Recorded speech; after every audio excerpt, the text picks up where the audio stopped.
Assalamualaikum warahmatullahi wabarakatuh. Untuk adik-adik kelas 12 SMA, di video kali ini kita akan menjabarkan materi fisika yaitu terkait tentang kapasitor. Nah, dalam video kali ini kita akan membahas beberapa poin yaitu tentang konsep dasar dari kapasitor, kemudian tentang kapasitansi, rangkaian kapasitor, juga cara menentukan energi yang tersimpan dalam suatu kapasitor. Nah, bagaimana bentuk rincian dari materi ini? Sekarang kita langsung lihat ke papan. Ya, sekarang kita lihat untuk poin yang pertama yaitu tentang konsep dasar dari kapasitor. Jadi kapasitor ini merupakan komponen listrik yang bisa kita gunakan untuk menyimpan muatan listrik. Jadi di bab sebelumnya yaitu dalam bab listrik dinamis kita sudah membahas tentang resistor.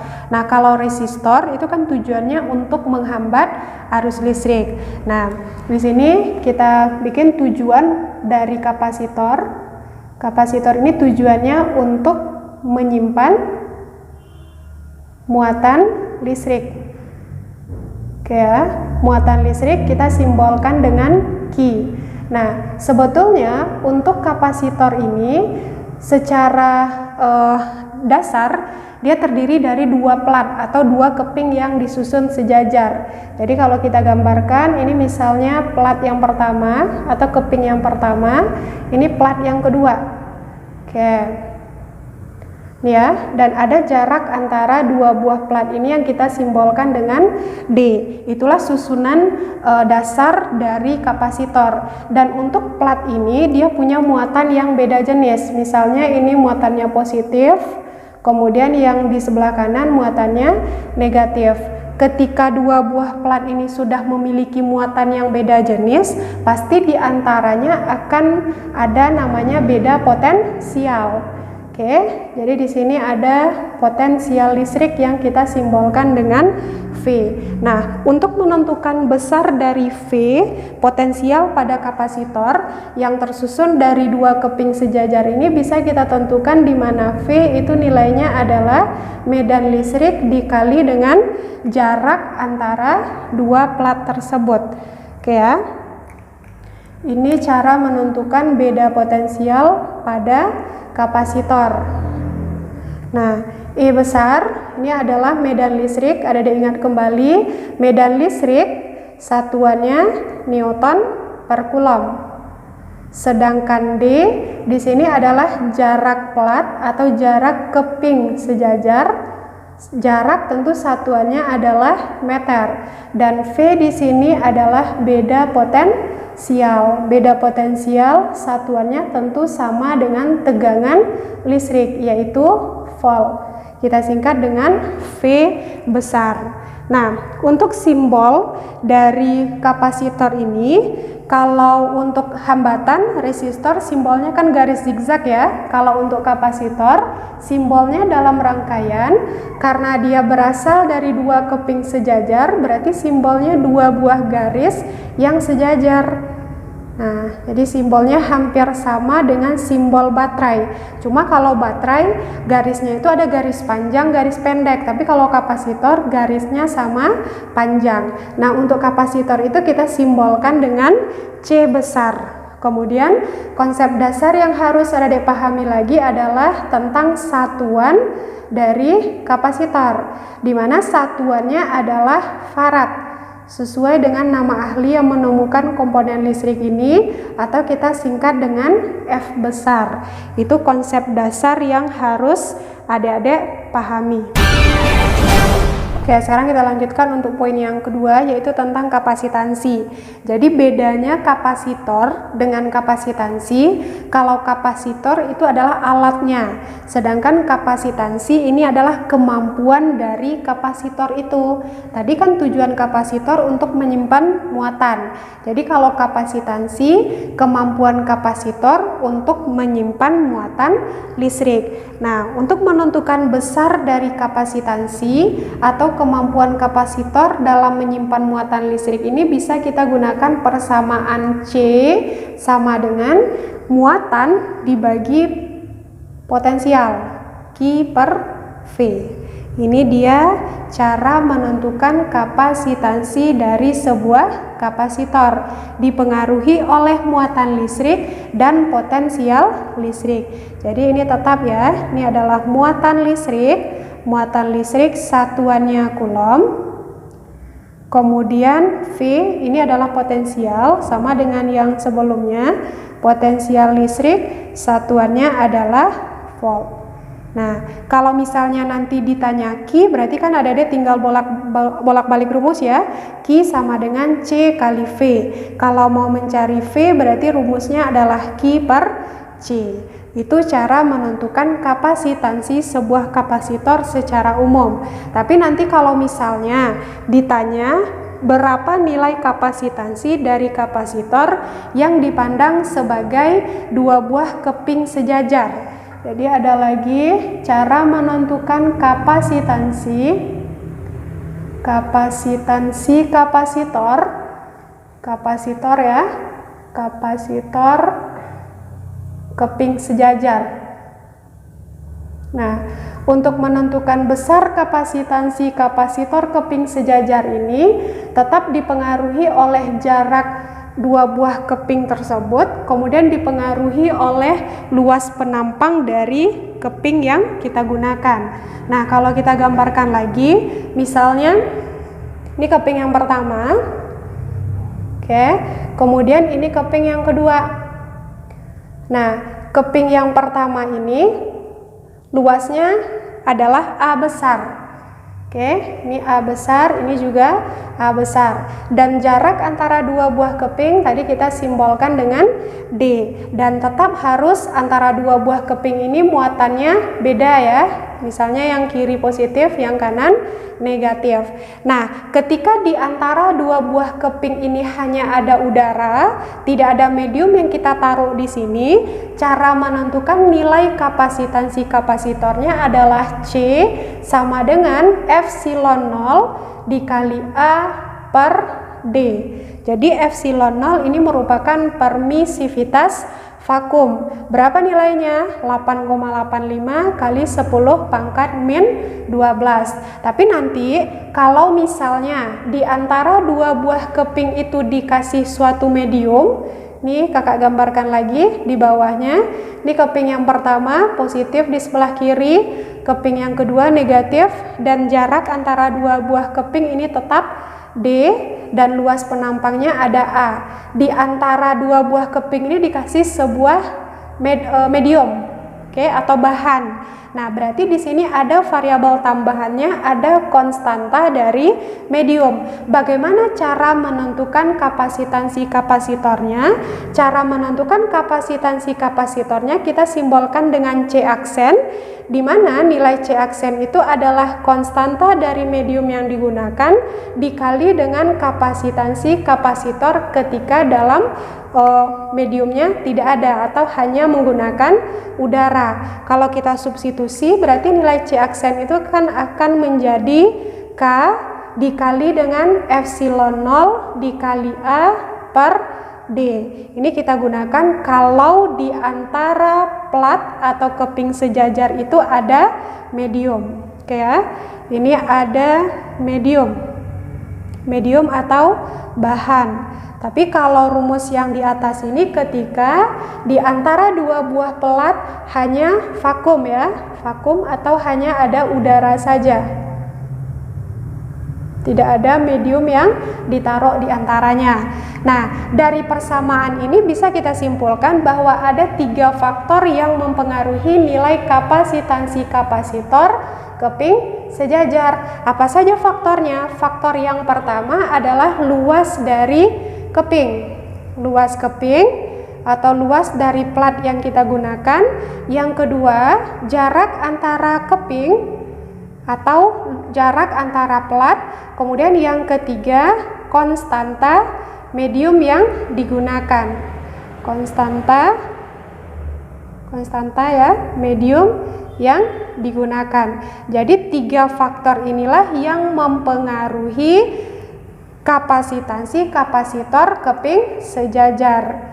Oke ya, jadi ini faktor-faktor yang mempengaruhi nilai kapasitansi atau nilai C pada keping sejajar. Oke, ini dia bahasannya untuk menentukan nilai kapasitansi atau nilai kemampuan dari suatu kapasitor untuk menyimpan muatan listrik. Oke, sekarang kita lanjutkan untuk poin yang ketiga, yaitu tentang rangkaian kapasitor. Nah, ini sama aja dengan rangkaian hambatan listrik yang sudah kita bahas dalam listrik dinamis sebelumnya. Nah, di mana untuk rangkaian kapasitor bisa kita rangkai secara seri, sejajar, dan bisa kita rangkai secara paralel atau bercabang. Nah, karena dalam pembahasan kapasitor di sini ada 3 komponen atau 3 variabel listrik, yaitu C, Q, dan V. Tadi kan hubungannya C itu sama dengan muatan per potensial ya, per V.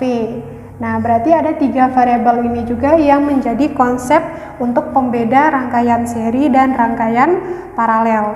Nah, untuk pembeda pertama bisa kita lihat dari cara menentukan nilai C total. Nah, kalau untuk seri dia kebalikan dengan rangkaian hambatan sebelumnya. Kalau pada rangkaian hambatan ketika dia dirangkai seri tinggal kita jumlahkan. Kalau dia kapasitor pakai 1 per CS. Oke ya, sama dengan 1 per C1 tambah 1 per C2 dan seterusnya jika nanti ada lebih dari 2 kapasitor. Nanti kalau misalnya nilai C1 sama dengan C2 dan seterusnya, adik bisa pakai cara cepat di mana CS sama dengan C dibagi dengan banyak dari C itu sendiri. Ini kita gunakan ketika nilai C-nya sama. Kemudian kalau dia paralel tinggal kita jumlahkan. Jadi cara menentukan C total atau CP, C1 tambah C2 dan seterusnya. Kalau C1 nilainya sama dengan C2, adik bisa pakai cara cepat di mana CP itu sama dengan N dikali dengan C. Banyaknya C dikali dengan nilai dari C itu sendiri. Kemudian perbedaan yang kedua bisa kita lihat dari variabel muatan. Kalau dia seri, muatan total itu sama dengan muatan yang ada pada kapasitor 1 dan sama dengan muatan yang ada pada kapasitor 2 dan seterusnya. Tapi kalau dia paralel, Q-nya beda. Q paralel itu tidak sama dengan Q1, tidak sama dengan Q2 dan seterusnya. Tapi nilai dari Q paralel itu penjumlahan dari Q1, Q2 dan seterusnya. Itu untuk variabel muatan. Selanjutnya kalau kita lihat dari variabel potensial. Kalau potensial ketika dia disusun seri, kebalikan dengan paralel, di mana V seri itu tidak sama dengan V1, tidak sama dengan V2 dan seterusnya.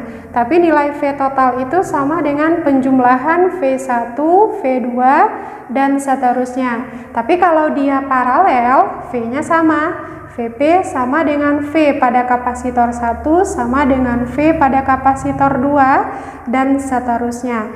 Jadi ini ya bedanya antara kapasitor yang kita rangkai seri dan paralel. Kalau dia seri 1 per untuk menentukan C total. Kalau dia paralel tinggal kita jumlahkan. Kalau untuk nilai muatannya seri sama, kalau paralel beda. Tinggal Q total itu sama dengan Q1 tambah Q2 dan seterusnya.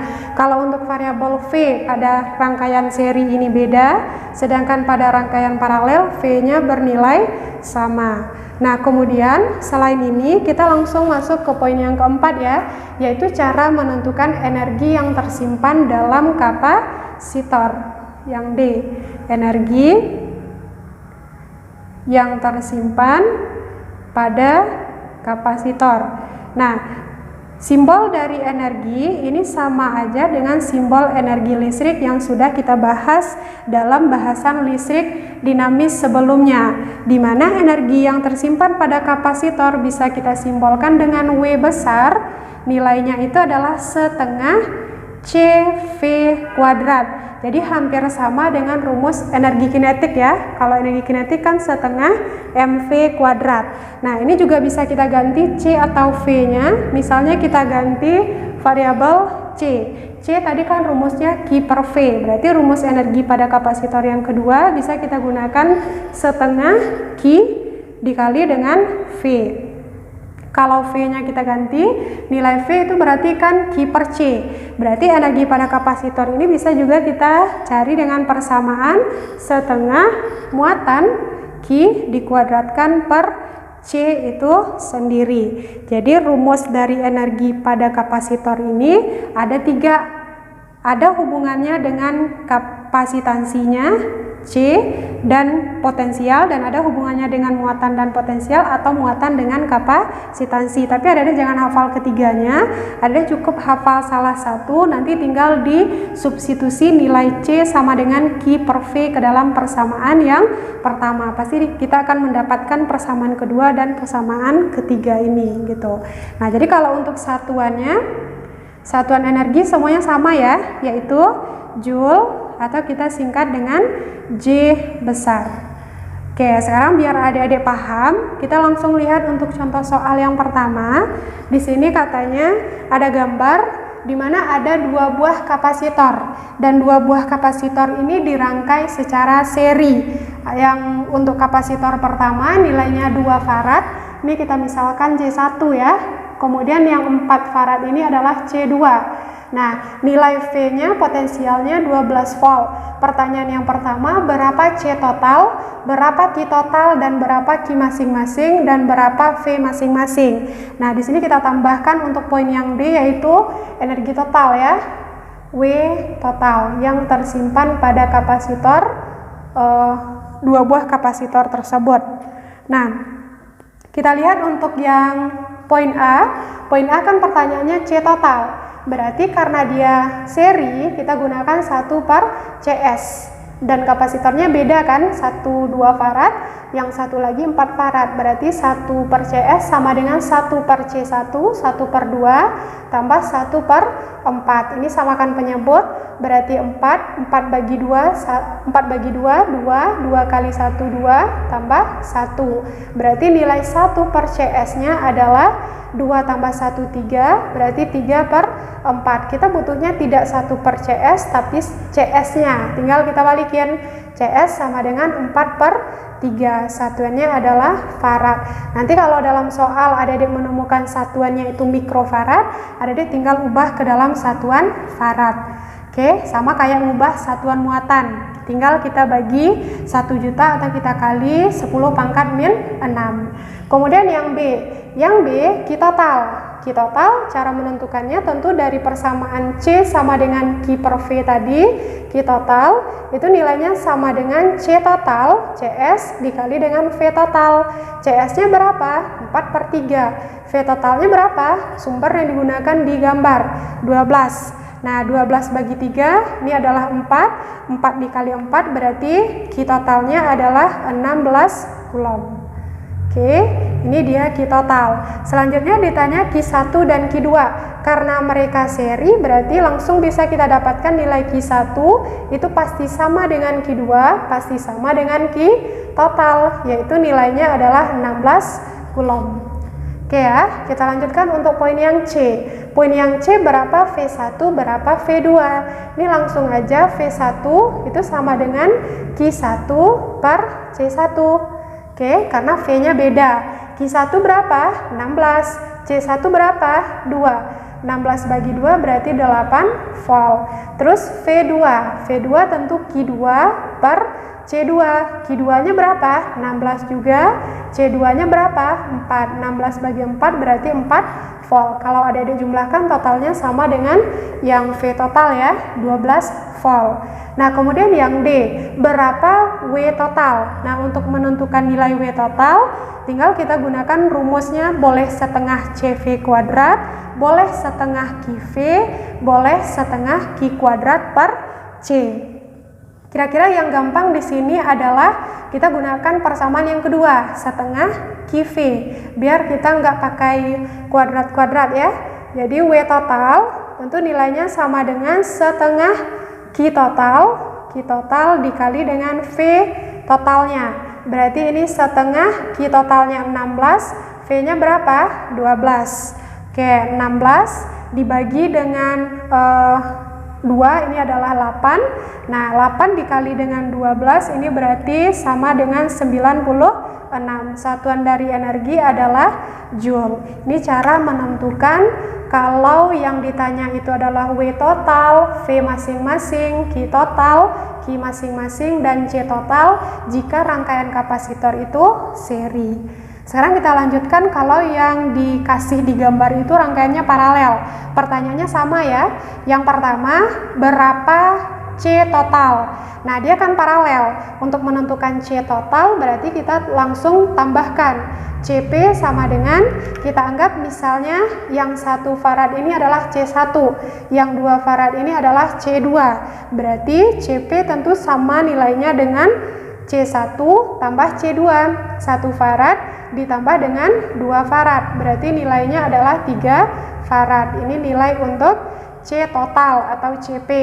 Terus yang kedua ditanya berapa Q total.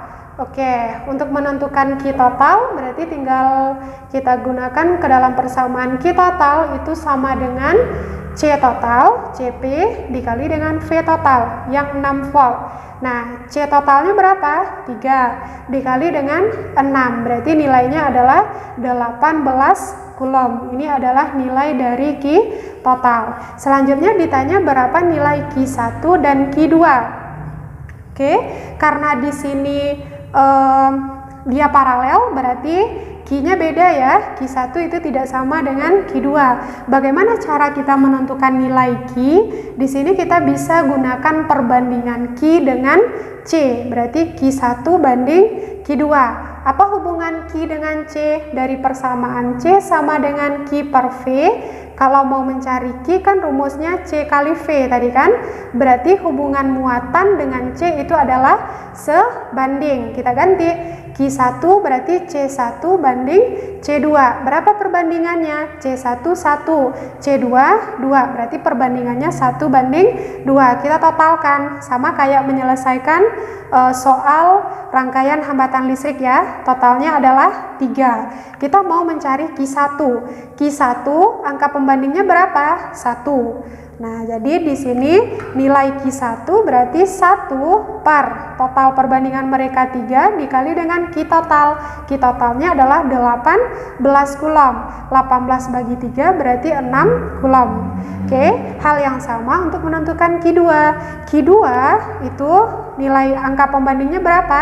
2. Oke ya, berarti 2 bagi dengan total perbandingan mereka 3 kali dengan Q total 18. Ini sama ini berarti 6 ya. 6 kali 2 itu adalah 12 coulomb. Totalnya sama dengan Q total. Itu yang kita jabarkan dalam konsepnya tadi. Nah, selanjutnya poin yang C ditanya berapa V masing-masing. Nah, karena dia paralel berarti V1 itu pasti sama dengan V2, pasti sama dengan V total. Ini adalah 6 volt. Nah, nanti hati-hati ya kalau misalnya di dalam rangkaian itu tidak paralel tapi campuran. Kalau campuran nggak boleh langsung kita gunakan kayak gini. Ini karena dia paralel, langsung kita simpulkan nilai V1 sama dengan V2 sama dengan V total yaitu 6 volt. Nah, selanjutnya ditanya adalah berapa W total. Nah, untuk menentukan W total kita gunakan rumus yang sama aja ya. Setengah Q total kali V total. Berarti W total sama dengan setengah kali Q total dikali dengan V total. Setengah dikali Q totalnya tadi berapa? 18. V totalnya berapa? 6. Oke, berarti ini 18 sama 2 bisa kita bagi 9 ya. 9 dikali 6 ini sama dengan 54 Joule. Inilah energi total yang disimpan dalam rangkaian kapasitor paralel ini. Oke, adik-adik, nanti bagaimana pembahasan untuk rangkaian kapasitor campuran? Silakan adik-adik pahami nanti dalam video pembahasan soal yang sudah kita post juga. Nah, sekarang sebelum kita tutup, kita simpulkan dulu untuk materi kapasitor ini. Jadi hal yang pertama yang harus adik-adik pahami adalah kapasitor ini tujuannya untuk menyimpan muatan listrik, itu ya. Jadi tujuannya untuk menyimpan muatan listrik atau menyimpan Q. Dan untuk kapasitor ini bisa kita simbolkan dalam rangkaian listrik dengan dua buah garis yang sama panjang, ada C untuk simbolnya, dan satuan dari kapasitor ini adalah farad atau yang kita simbolkan dengan F besar. Nah, selanjutnya yang harus ada dipahami adalah tentang kapasitansi, di mana kapasitansi ini adalah kemampuan dari kapasitor itu sendiri untuk menyimpan muatan, berapa banyak muatan yang tersimpan pada suatu kapasitor. Untuk menentukan nilai kapasitansi C besar, nilainya adalah Q per V. Tapi nanti kalau ditanya kapasitansi pada keping sejajar, cara menentukan C-nya itu adalah epsilon 0 dikali luas per jarak antara keping. Ini kalau misalnya di antara keping itu tidak ada media atau tidak ada bahan, hanya ada udara. Tapi kalau dikasih bahan atau media atau medium, tinggal kita kali dengan K. Ini C aksen, K dikali dengan C yang ini. Oke. Selanjutnya yang harus ada dipahami lagi adalah rangkaian kapasitor. Jadi ada rangkaiannya, dirangkai secara seri dan dirangkai secara paralel. Kalau seri berarti sejajar, paralel berarti bercabang. Pada seri cara menentukan C total 1/1/, kalau pada paralel kita jumlahkan. Kalau untuk rangkaian seri muatannya sama, kalau paralel V-nya yang bernilai sama. Selanjutnya untuk poin yang terakhir yang harus ada dipahami adalah tentang energi yang tersimpan dalam kapasitor, di mana energi itu tetap kita simbolkan dengan W, rumus umumnya setengah CV kuadrat. Nanti dari penurunan rumus ini dengan menghubungkan dia dengan persamaan C Q per V, kita dapatkan juga rumus energi yang tersimpan pada kapasitor itu setengah Q kali V atau W sama dengan setengah Q kuadrat per C. Ini ya yang harus ada dipahami dalam bahasan kapasitor. Jika ada pertanyaan, silakan tinggalkan pertanyaannya di kolom komentar. Semoga bermanfaat. Kakak tutup. Assalamualaikum warahmatullahi wabarakatuh.